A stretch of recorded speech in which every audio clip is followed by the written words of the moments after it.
দেশের বিভিন্ন স্থানে বৃষ্টি, জলাবদ্ধতা, সাভারে সড়কে দিনভর ভোগান্তি। বজ্রাঘাতে নিহত ৩। এক কোমর পানি রাস্তার মধ্যে, গাড়ি চলাচল বন্ধ হয়ে যায়। অনেক পানি জমে গেছে, গাড়ি চালানো সম্ভব না। পানি নামানোর কোনো রাস্তা নাই, মানুষের দুর্ভোগ। ৩ জেলায় সড়কে ঝরল ৮ প্রাণ। ফরিদপুরে একই পরিবারের ৩ জনের মৃত্যু। দিনাজপুরে চায়ের দোকানে ট্রাক ঢুকে ২ জনের মৃত্যু।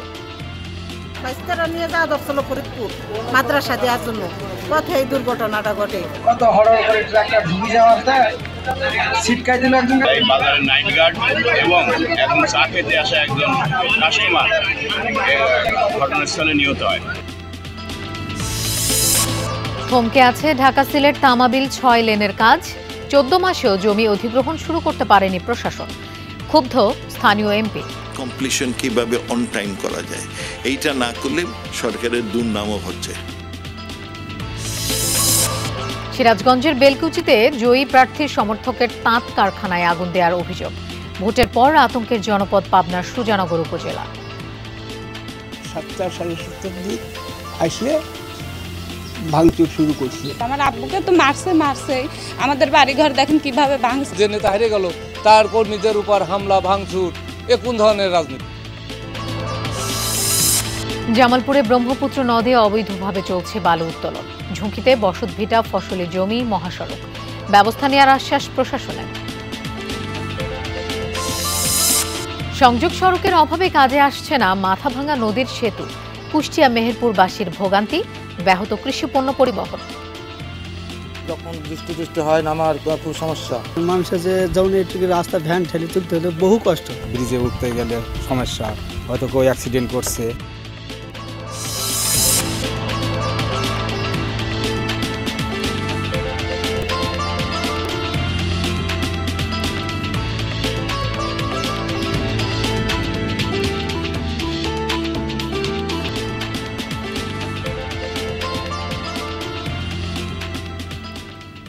শুভেচ্ছা, আমন্ত্রণ বিরতিহীন সংবাদ সারা দেশের আয়োজনে।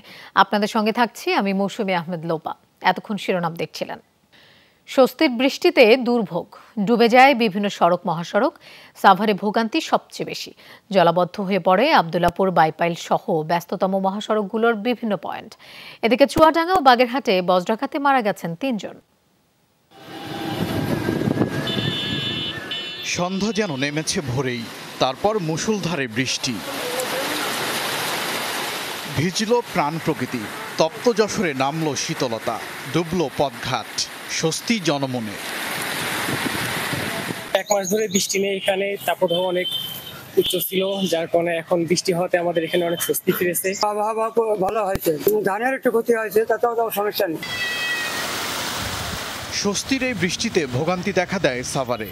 ঢাকা আরিচা, নবীনগর চন্দ্রা ও আবদুল্লাপুর বাইপেল মহাসড়কের কয়েকটি পয়েন্টে জলাবদ্ধতা সৃষ্টি হয়। ডুবে যায় পাকিজার মোড়, জামগড়া ইউনিক সহ আরও কয়েকটি এলাকার সড়কও। কোথাও কোথাও জমে হাঁটু সমান পানি। এতে বিপাকে পড়েন যাত্রী চালক সহ স্থানীয়রা।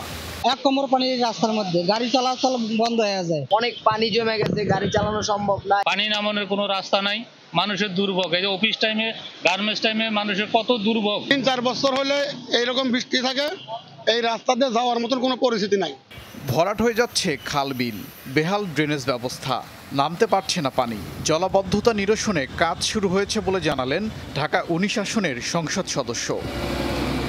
ঢাকা ১৯ সংসদীয় আসনে যে কয়টি খাল আছে, প্রত্যেকটি খালই পুনরুদ্ধার করে পানি যাতে খুব সহজেই চলাচল করতে পারে, খালি নদীতে গিয়ে পড়তে পারে, সেই ব্যবস্থা করবে।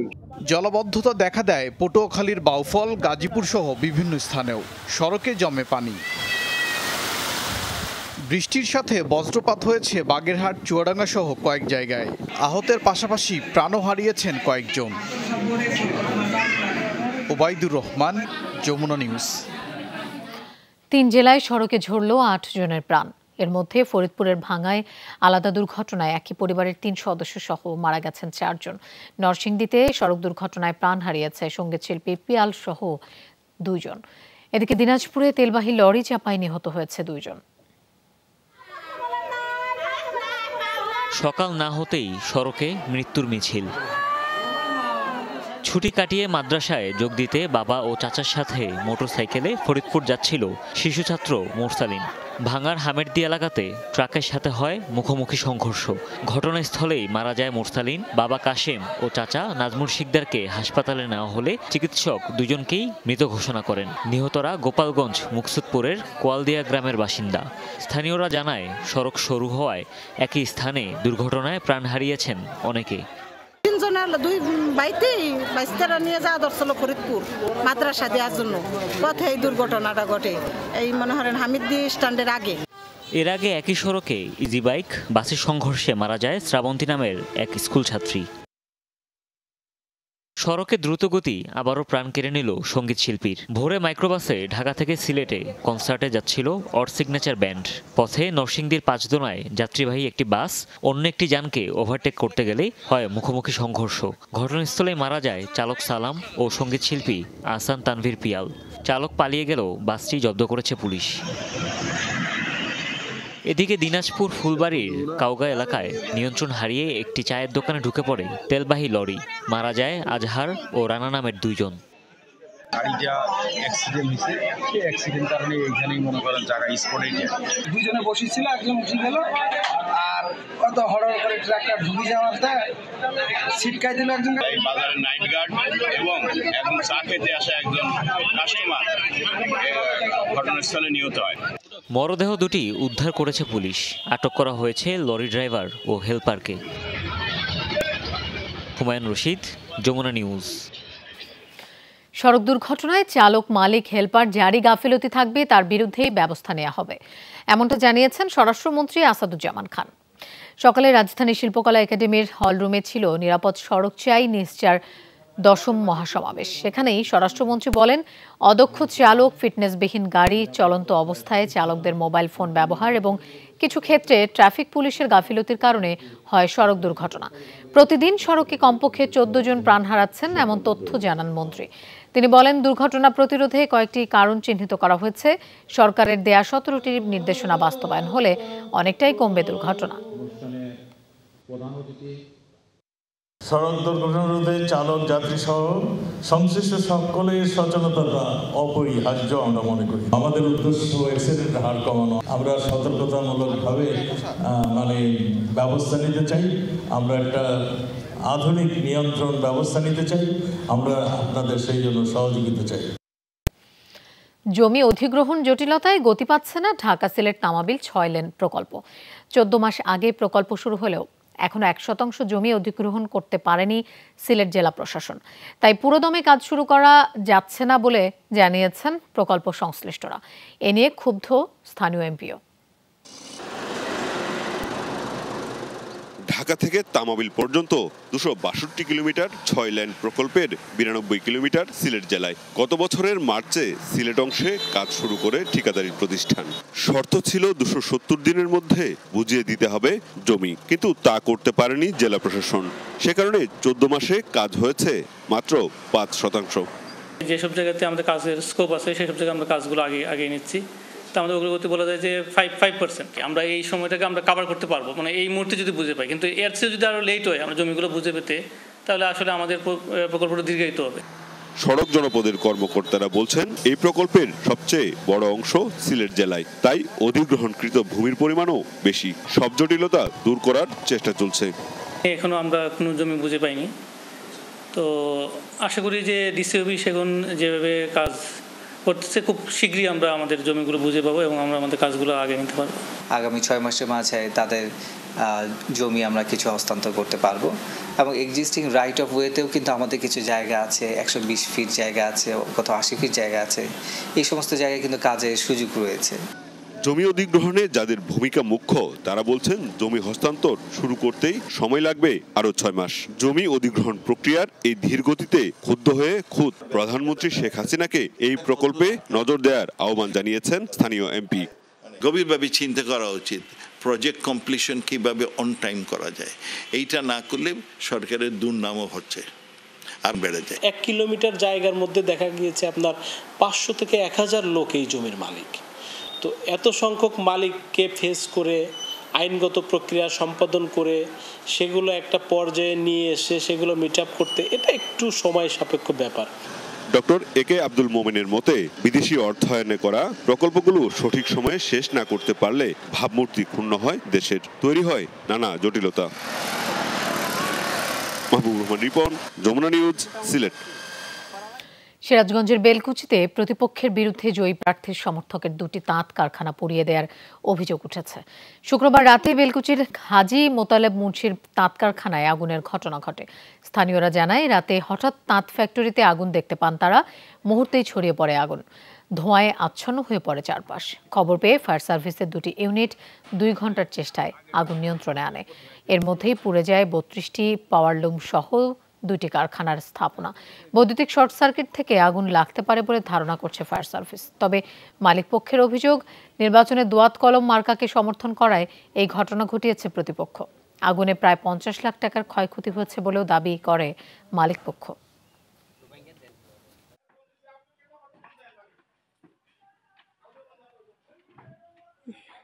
ফ্যাক্টরি বন্ধ ছিল, ওই পাশে দারোয়ান এসে ডাকছে, পরে আইসা দিয়ে আগুন ধরছে, পরে এক দণ্ডের ভিতরে একবারে পুরা ঘর ছেড়ে গেছে। আমার সম্ভবত বিশ্বাস দেই নির্বাচনী সহিংসতার কারণেই এই অগ্নিকাণ্ড ঘটছে। ভোটের পর আতঙ্কের জনপদ পাবনার সুজানগর উপজেলা। পৌর এলাকা সহ 6টি ইউনিয়নে ঘটেছে হামলা ভাঙচুর। আতঙ্কে বাড়ি ছাড়া অনেকে। জয়ী আর পরাজিত প্রার্থী পরস্পরকে দায়ী করছেন। হয়েছে 5টি মামলাও। গ্রেফতারও করা হয়েছে বেশ কয়েকজনকে। সুজানগর উপজেলার নির্বাচন পরবর্তী চিত্র, বাড়িতে বাড়িতে তাণ্ডবের চিহ্ন। ভোটে চেয়ারম্যান নির্বাচিত হয়েছেন আব্দুল ওহাব, পরাজিত প্রার্থী শাহিনুজ্জামান শাহিন। ফল ঘোষণার পর থেকেই ছড়ায় উত্তেজনা, সংঘাত। পৌর এলাকা সহ 6টি ইউনিয়নের বিভিন্ন গ্রামে ঘটেছে হামলা ভাঙচুরের ঘটনা। এর মধ্যে বেশি তাণ্ডব চালানো হয়েছে সাগরকান্দি ইউনিয়নে। আতঙ্কে সাধারণ মানুষ। ঘরের ভিতর ঢুকে আমার ঘরে এমন তছনছ করে আমার ঘরের সব জিনিসপাতি লুট করে নিয়ে গেছে। আমার আব্বুকে তো মারছে, আমাদের বাড়ি ঘর দেখেন কিভাবে ভাঙছে। হোয়াটসঅ্যাপ দিতে গেছেন, সেই ইস্যুতে আসে কোনো কথা নাই, 7টা সাড়ে 7টার দিক আসে ভাঙচুর শুরু করছে। যে এক দল জিতলো আর ওই যে দল হারিয়ে গেল, যে নেতা হারিয়ে গেল, তার কর্মীদের উপর হামলা ভাঙচুর, এ কোন ধরনের রাজনীতি? নবনির্বাচিত চেয়ারম্যান উপজেলা আওয়ামী লীগ সভাপতি আর পরাজিত প্রার্থী বর্তমান চেয়ারম্যান ও উপজেলা আওয়ামী লীগের সাধারণ সম্পাদক। হামলার ঘটনায় একে অপরকে দুষছেন দুজনেই। ভোট পর্যন্ত, ভোটের দিন পর্যন্ত চেষ্টা করেছে, ভোট যখন পার হয়ে যাবে অবশ্যই মানুষগুলো, সকল মানুষ আমাদের দলের লোক, আমাদের দায়িত্ব ছিল যেই নির্বাচিত হই এই সকল মানুষকে ঐক্যবদ্ধ করে রাখা। কিন্তু উনি কেন এই মিশন নিয়েছেন, কেন সাধারণ মানুষ এবং দলীয় নেতাকর্মীদের উপর অত্যাচার নির্যাতনের মিশন নিয়ে নেমেছেন, এটা আমি বোধগম্য নয়। ঘটনা দু এক জায়গায় ঘটছে, এটা অস্বীকার করার নেই। আমি অফিসারকে এরকম নির্দেশনা দিচ্ছি, আমার লোকেরও বলছি যে কোনো গোলমাল না করলে কিন্তু তার দায়িত্ব তার। আমি পুলিশকে অলরেডি বলছি যে যেই করুন তার ধরে তার। পুলিশ বলছে সহিংসতায় জড়িতদের বিরুদ্ধে অভিযান চলছে, আনা হচ্ছে আইনের আওতায়। নির্বাচন যেহেতু সুষ্ঠুভাবে সুন্দরভাবে সম্পন্ন হয়েছে, এরপরে যারা যেসব দুষ্কৃতিকারী বা যারাই হচ্ছে বিশৃঙ্খলা করার চেষ্টা করবে তাদের বিরুদ্ধে কঠোর অ্যাকশন হবে। নির্বাচনী সহিংসতায় এখন পর্যন্ত 5টি মামলা হয়েছে। গ্রেফতার হয়েছে কমপক্ষে 16 জন। রাফিকাতুন্নিসা, যমুনা নিউজ। প্রচারণায় জমে উঠেছে দ্বিতীয় ধাপের উপজেলা পরিষদ নির্বাচন। সকাল থেকে গণসংযোগে ব্যস্ত সময় কাটাচ্ছেন প্রার্থীরা। কর্মী সমর্থকদের নিয়ে ছুটছেন নির্বাচনী এলাকার অলিগলিতে, যাচ্ছেন ভোটারদের দ্বারে দ্বারে, দিচ্ছেন উন্নয়নের নানা প্রতিশ্রুতি। গণসংযোগে ব্যস্ত সময় পার করছেন ভাইস চেয়ারম্যান প্রার্থীরাও। ভোটারদের মন জয়ের চেষ্টা তাদের। শান্তিপূর্ণ পরিবেশে সুষ্ঠু ভোট চাইছেন ভোটাররা। যোগ্য ও জনবান্ধব প্রার্থীকেই বেছে নিতে চান তারা। আগামী 21 মে 161 উপজেলায় ভোট গ্রহণ।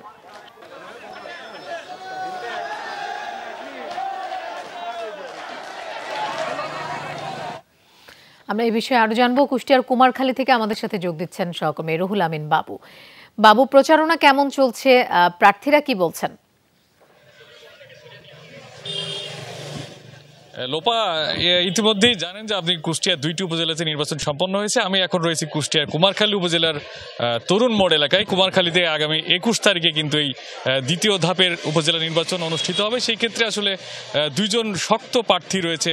বর্তমান যিনি চেয়ারম্যান রয়েছে এবং উপজেলা আওয়ামী লীগের সভাপতি আব্দুল মান্নান খান, এবং তার প্রতিপক্ষ হিসেবে রয়েছে গোলাম মোর্শেদ পিটার, তিনিও কিন্তু তার প্রতিপক্ষ হিসেবে লড়াই করছে। এখন আমরা যেখানে প্রচারণার মধ্যে আছি সেখানে মহিলা ভাইস চেয়ারম্যান পদে মেরিন আক্তার মিনা তিনি প্রচারণা চালাচ্ছেন। আজকে এই প্রচারণার থেকে আসলে সরাসরি আপনাকে দেখানোর চেষ্টা করছি যে আসলে মহিলা ভাইস চেয়ারম্যান হয়েও আসলে এই উপজেলা যারা নারী রয়েছে, নারী ভোটার রয়েছে, তাদের দ্বারে দ্বারেও তিনি যাচ্ছেন। তিনিও আমাকে বলেছে যে আসলে সকাল থেকেই তিনি বিভিন্ন গ্রাম বা পাড়া মহল্লাতে যাচ্ছেন এবং এই বিকেল আসলে শহরের মধ্যে তিনি তার যে লিফলেট আছে সেগুলো বিতরণ করছেন। এবং তিনিও কিন্তু বর্তমানে সদ্য সাবেক একজন মহিলা ভাইস চেয়ারম্যান, তিনিও তার দায়িত্ব পালন করেছেন এবং সেই প্রতিশ্রুতি দিচ্ছেন যে আসলে কুমারখালীবাসী তাকে আবারও পুনরায় তাকে চাইবে, এরকম প্রতিশ্রুতি তিনি দিচ্ছেন। কারণ তার যে বিশ্বাস আছে যে তিনি ভালো কাজ করেছেন এবং আগামীতে আরও কাজ করার প্রত্যয় নিয়েই তিনি মানুষের দ্বারে দ্বারে যাচ্ছেন এবং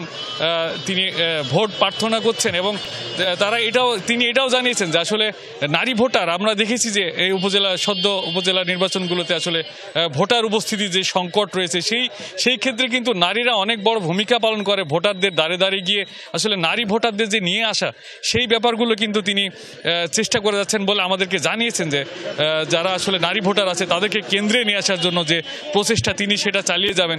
সেই সাথে আসলে যে নারীরা অনেক সময় অনেক কিছু বলতে পারে না, সেই ক্ষেত্রেও তারা কিন্তু সেই আলোচনাগুলো করতে পারে আসলে মেয়েদের জন্য বা উপজেলাবাসীর আসলে বিভিন্ন কর্মকাণ্ডে তিনি এগিয়ে আসবেন বলে সেই প্রত্যাশা নিয়েই তিনি ভোটের মাঠে আছেন।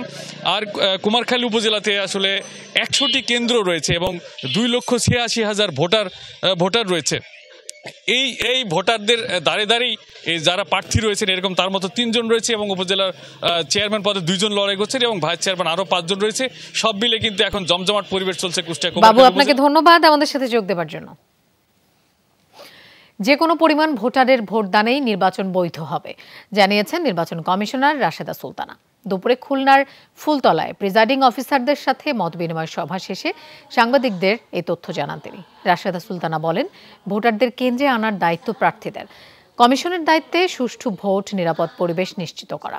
নির্বাচন বৈধ হতে নির্দিষ্ট সংখ্যক ভোটদানের কোনো বিধান নেই। প্রথম ধাপের উপজেলা নির্বাচন নিয়ে কমিশন সন্তুষ্ট বলে জানান রাশেদা সুলতানা। নির্ধারণ করে না যে এত পার্সেন্টেজ ভোট আমাদেরকে কাউন্ট করতেই হবে, এরকম কিন্তু না। অনেক দেশে আছে যে এত পার্সেন্ট না হলে সেটা বাতিল। আমাদের দেশে না, আমাদের দেশে কি আছে, ধরেন 5টা ভোটার আসছে, একজনকে দিছে 3 জন, 3টা একজনকে দিছে একটা, একজনকে দিছে একটা, তাহলে কত 5টা হলো। যিনি 3টা পেয়ে গেছেন তাকে ডিক্লেয়ার করতে হবে। নড়াইলের লোহাগাড়ায় সাবেক ইউপি চেয়ারম্যান ও আওয়ামী লীগ নেতা মোস্তফা কামালকে হত্যার ঘটনায় এখনো মামলা হয়নি। পুলিশ বলছে হত্যা রহস্য উদ্ঘাটনের পাশাপাশি জড়িতদের আটকের চেষ্টা চলছে। সদর হাসপাতাল মর্গে ময়নাতদন্ত শেষ হয়েছে মোস্তফা কামালের মরদেহের। তিনি মল্লিকপুর ইউনিয়ন পরিষদের সাবেক চেয়ারম্যান। শুক্রবার সন্ধ্যায় মঙ্গলহাটা এলাকায় দুর্বৃত্তরা তাকে গুলি করে। ঢাকায় আনার পথে মারা যান তিনি। এই হত্যাকাণ্ডের পর তার সমর্থকরা প্রতিপক্ষের 2 জনকে গুলি করেছে বলে অভিযোগ উঠেছে। জামালপুরের পুরাতন ব্রহ্মপুত্র নদের 26 কিলোমিটার এলাকায় দিনরাত প্রকাশ্যে চলছে বালু উত্তোলন। চুক্তি না মেনে অবৈধভাবে বালু তোলার অভিযোগ উঠেছে ইজারাদারদের বিরুদ্ধে। এতে ক্ষতির মুখে পড়েছে নদ তীরবর্তী বসতবাড়ি, ফসলি জমি সহ মহাসড়ক। ব্যবস্থা নেওয়ার আশ্বাস দিয়েছে প্রশাসন। শত বছরের খরস্রোতা নদীটির দশা এখন এমন। শুধু দখল দূষণ নয়, অবৈধ ড্রেজার বাল্কহেড দিয়ে তাণ্ডব চলছে ব্রহ্মপুত্র নদের বুকে। অবাধে বালুতলায় জামালপুর ময়মনসিংহ মহাসড়ক ঘেঁষে বসবাসকারী মানুষের বিলীন হয়েছে ফসলি জমি ও ঘর বাড়ি। ফলে সনকান্দা, হামিদপুর, শরীফপুর, নরুন্দি, নান্দিনা এলাকার নদের পাড়ের মানুষ আতঙ্কে দিন পার করছে। অভিযোগ দিয়েও কোনো সুরাহা পাচ্ছেন না এলাকাবাসী। আমরা কয়েকবার প্রশাসনের কাছে জানাইছি, এলাকার চেয়ারম্যানদের কাছে জানাইছি, এলাকার নেতারা আছে উনিদের কাছে জানাইছি, তবে আমরা এটা কোনো প্রক্রিয়া পাই নাই। বাড়িঘর সব নিচে নামাই দিচ্ছে, সব গাছ গাছালি আসলে সব ভাঙিয়েছে, সব পরে যেতেছে। জামালপুর শহরের সনকান্দা থেকে পিয়ারপুর পর্যন্ত নদের প্রায় ২৬ কিলোমিটার এলাকা দুটি প্রতিষ্ঠানকে ইজারা দেয় জেলা প্রশাসন। গেজেটে উল্লেখিত ইজারা চুক্তিতে বালুমহল ও মাটি ব্যবস্থাপনা বিধিমালা ২০১১ অনুযায়ী বালুমহল ও মাটি ব্যবস্থাপনা আইন ২০১০-এর প্রণয়ন করা হয়। এই আইনের ৩টি ধারা ও ৭টি উপধারা স্পষ্ট লঙ্ঘন করে বালু উত্তোলন করছেন ইজারাদাররা। এছাড়া গেজেটের পরিশিষ্ট ক্ষয়ের চুক্তি অনুযায়ী প্রায় সব শর্তই ভঙ্গ করে অর্ধশত স্পট থেকে ড্রেজার ও বালখেট দিয়ে নদের বুক খুঁড়ে শত শত ট্রাক বালু নিয়ে যাওয়া হচ্ছে। ওই জায়গাটা ভাঙ্গা চাই পাইতাছে বাড়ির দিক না, আরো যদি ভাঙ্গে তাহলে আমাদের বাড়ি ভাঙ্গে যাবো গা। সারাদিনে ভালো তোলে, সারা রাতে ভালো তোলে। যখন আপনার উপরে থেকে লোকজন আসে, তখন আপনার পুলিশ আসে, এসিলেন আসে, তখন আর কি দিনের বেলা একটু বন্ধ রাখে, রাতে ওটা আসে। কোনো কালভার্ট, সেতু বা পানি উন্নয়ন বোর্ডের কোনো রাস্তা বা পানি উন্নয়ন বোর্ডের এই নদী সংক্রান্ত যে কোনো প্রকল্প থাকলে তার ১ কিলোমিটার মধ্যে মাটি খনন করা যাবে না। অবৈধভাবে ড্রেজার বসিয়ে অপরিকল্পিতভাবে বালু উত্তোলনে অনিয়মের কথা স্বীকার করেছেন ব্যবসায়ীরাও। যারা বিক্রি করতেছে আগে থেকে তারাই করে, আমি ওই লাইসেন্সের শর্ত অনুযায়ী আমি তাদের ব্যবসা করতে বলছি। অনেকেই শর্ত অমান্য করলে তাদের বিরুদ্ধে আইনগত ব্যবস্থা নেওয়া হয়েছে। আইন লঙ্ঘন করে বালু উত্তোলন করায় খনিজ আইন অনুযায়ী ব্যবস্থা গ্রহণের দাবি জেলার সুশীল সমাজের।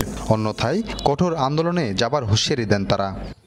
আমরা অনতিবিলম্বে এই অবৈধ বালুদস্যুদের ইজারা বন্ধ করুক, এই ইজারা বাতিল চাই।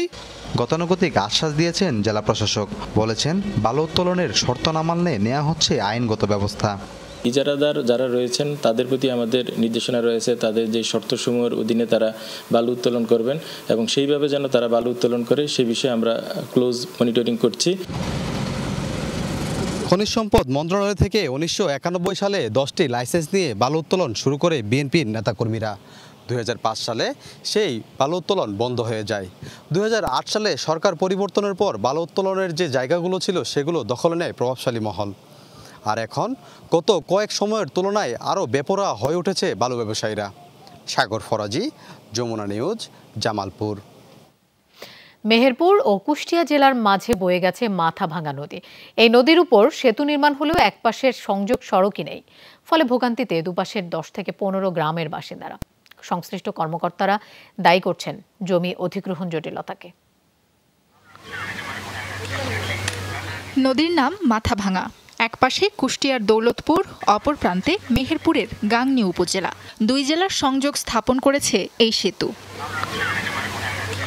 বছরখানেক আগে শেষ হয় সেতুর কাজ। কুষ্টিয়া প্রান্তে সংযোগ সড়ক পাকাও করা হয়েছে, তবে মেহেরপুর অংশে সংযোগ সড়কই নেই। এতে ভোগান্তিতে স্থানীয়রা। ব্যাহত কৃষিপণ্য পরিবহন, বর্ষায় কষ্ট বেড়ে যায় আরও বেশি। গাড়ি তো ওঠেই না, তারপরে যখন বৃষ্টি টিষ্টি হয় নামার খুব সমস্যা, তারপরে মানুষ উঠতে পারে না। আমরা চাষি মানুষ, রাস্তায় ভ্যানটার নিয়ে হয়তো ব্রিজে উঠতে গেলে সমস্যা, হয়তো কেউ অ্যাক্সিডেন্ট করছে। সেতু নির্মাণের পর দীর্ঘদিনের দাবি পূরণ হয়েছে, অথচ তা ব্যবহার করা যাচ্ছে না। এ নিয়ে ক্ষুব্ধ স্থানীয়রা। মানুষের যে যেমন একটু রাস্তা ভ্যান ঠেলে তুলতে হলে বহু কষ্ট, ৪-৫ জনকে ধরে তুললে তেবে তোলা হয় জমিটা। রাস্তাটা যেতে হয়ে যায়, সুবিধা হয় মানুষের, সবারই সুবিধা হয়ে যায়। রাস্তা সাইডে নিয়ে উঠতে তো অসুবিধা হয়েছি। এলজিইডি বলছে জমি অধিগ্রহণ জটিলতায় থমকে আছে সংযোগ সড়কের কাজ। চেষ্টা চলছে সমস্যা নিরসনের। জমি অধিগ্রহণের সমস্ত প্রস্তাব পেশ করেছে এবং জমি অধিগ্রহণের যে কার্য প্রক্রিয়া সেটি প্রায় শেষ পর্যায়ে। ইনশাল্লাহ আমরা খুব দ্রুতই অল্প সময়ের মধ্যেই জমি অধিগ্রহণটা হয়ে গেলে আমরা রাস্তাটি নির্মাণ করে ব্রিজটি চলাচলের উপযোগী সুন্দর মতো করে দিতে পারব। 2019-20 অর্থ বছরে শুরু হয় 75 মিটার দৈর্ঘ্যের ব্রিজটির কাজ। এটি নির্মাণে ব্যয় হয়েছে 7,29,00,000 টাকা। সাবরিনা লিজা, যমুনা নিউজ। 10 জুন থেকে চাঁপাইনবাবগঞ্জ ঢাকা রুটে চালু হতে যাচ্ছে ম্যাঙ্গো স্পেশাল ট্রেন, জানিয়েছেন বাংলাদেশ রেলওয়ের মহাপরিচালক। দুপুরে রাজশাহীর বিভাগীয় কমিশনার কার্যালয়ে আম পরিবহন বিষয়ক সেমিনারে একথা বলেন তিনি। মহাপরিচালক জানান, চাঁপাইনবাবগঞ্জ থেকে ঢাকা পর্যন্ত প্রতি কেজি আম পরিবহনে খরচ পড়বে 1 টাকা 47 পয়সা। অনুষ্ঠানে উপস্থিত ছিলেন রেলমন্ত্রী জিল্লুল হাকিম। রেলমন্ত্রী বলেন, অন্যান্য পরিবহনের চেয়ে রেলে আম পরিবহন সহজলভ্য হবে। আসছে মৌসুমে আম পরিবহনের জন্য ডাবল লাইনের প্রকল্প প্রণয়ন করা হয়েছে বলেও জানান মন্ত্রী। ফরিদপুর রেল স্টেশনে চন্দনা কমিউটারের যাত্রা বিরতির দাবিতে এবার কাফনের কাপড় গায়ে ট্রেন থামিয়ে মানববন্ধন করেছে এলাকাবাসী। ভোরে ফরিদপুর রেল স্টেশনে এই কর্মসূচি পালন করে স্থানীয়রা। কাফনের কাপড় জড়িয়ে রেল লাইনের উপর শুয়ে প্রতিবাদ করে তারা। এ সময় তারা চন্দনা কমিউটার ট্রেনটি ফরিদপুরে যাত্রা বিরতির এক দফা দাবি জানায়। পৌনে 1 ঘন্টা পর আন্দোলনকারীরা রেল লাইন থেকে সরে গেলে আবারও ট্রেন চলাচল শুরু হয়। গেল 5 মে থেকে রাজবাড়ী থেকে ভাঙা হয়ে রাজধানীর সাথে বাণিজ্যিকভাবে চলাচল শুরু হয় কমিউটার ট্রেনটির। প্রথম দিনেই ফরিদপুর স্টপেজের দাবিতে মানববন্ধন করে এলাকাবাসী।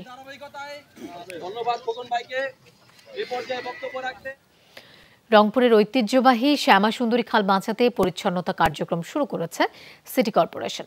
সকালে নগরীর চেকপোস্ট এলাকায় এই কার্যক্রমের উদ্বোধন করেন মেয়র মোস্তাফিজার রহমান। শাপলা এলাকা পর্যন্ত প্রায় 5 কিলোমিটারের 21টি পয়েন্টে দিনভর চলে এই কর্মসূচি। অংশ নেয় প্রায় 1000 স্বেচ্ছাসেবী। খালের বাকি 11 কিলোমিটার অংশ সিটি কর্পোরেশনের নিজস্ব কর্মচারী দিয়ে পরিষ্কার করা হবে। এর আগে বিডি ক্লিনের শপথ অনুষ্ঠানে যোগ দেন সিটি মেয়র, রেঞ্জ ডিআইজি সহ প্রশাসনের কর্মকর্তারা। যারা এই কাজটা তার হৃদয়ে ধারণ করে বা তার ভিতরে একটু দেশপ্রেম আছে, আমি বিশ্বাস করি সেই মানুষগুলো এখানে চলে আসছে এবং সেটা কাজের মাধ্যমে আপনারা বুঝতে পারবেন। প্রতিদিন কিন্তু বিডি ক্লিন আসবে না, সেই জন্য এটাকে আমরা মনিটরিং করা এবং বিশেষ করে এই শ্যামা সুন্দরীর যে প্রথমে আমরা অ্যাওয়ারনেস বিল্ড আপের কাজটা করব, হয়তো বা এটা 15 দিন বা 1 মাস, তারপরে কিন্তু আমরা জরিমানার আওতায় আসবো, আইনের আওতায় নিয়ে আসবো। জোড়াতালি দিয়েই চলছে লালমনিরহাটের হাতীবান্ধা উপজেলা স্বাস্থ্য কমপ্লেক্স। 3 লাখ মানুষের স্বাস্থ্যসেবার একমাত্র ভরসা স্থল এই স্বাস্থ্য কমপ্লেক্সটি, কিন্তু রয়েছে জনবল সংকট সহ নানা রকম সমস্যা। প্রশ্ন আছে চিকিৎসা সেবার মান নিয়েও। বহির্বিভাগে ডাক্তারের দেখা নেই আধুনিক সরঞ্জাম। 2011 সালে 50 শয্যায় উন্নীত হয় স্বাস্থ্য কমপ্লেক্সটি। খাতা কলমে 19 জন চিকিৎসক আর 24 জন নার্স থাকার কথা থাকলেও মাত্র 5 জন চিকিৎসক ও 14 জন নার্স কর্মরত। লালমনিরহাটে হাতীবান্ধা উপজেলা স্বাস্থ্য কমপ্লেক্স নিয়ে অভিযোগের অন্ত নেই সেবাগ্রহীতাদের। এখানে সেরকম কোনো ডাক্তার নেই, আমরা বাচ্চা নিয়ে সমস্যায় আছি। এখানে খালি সেলাইন আর সব ওষুধ বাইরে থেকে কিনে নিয়ে আসা লাগে। এই জায়গায় ডাক্তার শর্ট আর এই জায়গায় ওষুধ ডাক্তাররা সব দিতে পারে না, তা আমরা বাইরে থেকে এত ওষুধ কিভাবে কিনব? দীর্ঘদিন ধরে তালাবন্ধ অপারেশন থিয়েটার, এক্সরে মেশিন বন্ধ, আল্ট্রাসোনোগ্রাম মেশিনে নেই অপারেটর। আমার বাবার মুখে যে বুকের ব্যথা, সেটা তো এখানে কিছুই নেই। আমরা বাইরে থেকে ওটা আমরা করে আনলাম, এক্সরে করে আনলাম। আমার বাচ্চা নিউমোনিয়া, এখানে মানে ভালো কোনো ডাক্তার নাই, শিশু বিশেষজ্ঞ। আমরা এখানে শিশু বিশেষজ্ঞ ডাক্তার চাই। আমরা ওষুধও চাই এবং ভালো একজন বিশেষজ্ঞ ডাক্তারও চাই। 12টি ইউনিয়নের প্রায় 3 লাখ মানুষের চিকিৎসা সেবার প্রধান ভরসাস্থল এই স্বাস্থ্য কমপ্লেক্স। শয্যা সংকট তীব্র, ফলে বারান্দাতে চিকিৎসা নিতে হচ্ছে রোগীদের। কাঙ্ক্ষিত স্বাস্থ্য সেবা না পেয়ে রোগীরা ছুটছেন শহরে। আমাদের অন্যান্য কর্নারেও রোগীর সংখ্যা এখন অনেক বেশি, জনবল সংকটের কারণে আমাদের একটু চাপ অনেকদিন থেকেই হয়ে আসছে। তো বাড়তি চাপ মোকাবেলায় আমাদের একটু অতিরিক্ত পরিশ্রম করতে হচ্ছে। আমাদের যেহেতু একটু লোকবলের সমস্যা আছে, অনেক সময় আমাদের একটু সমস্যায় পড়তে হচ্ছে, একটু আমরা অনেক সময় হিমশিম খাচ্ছি।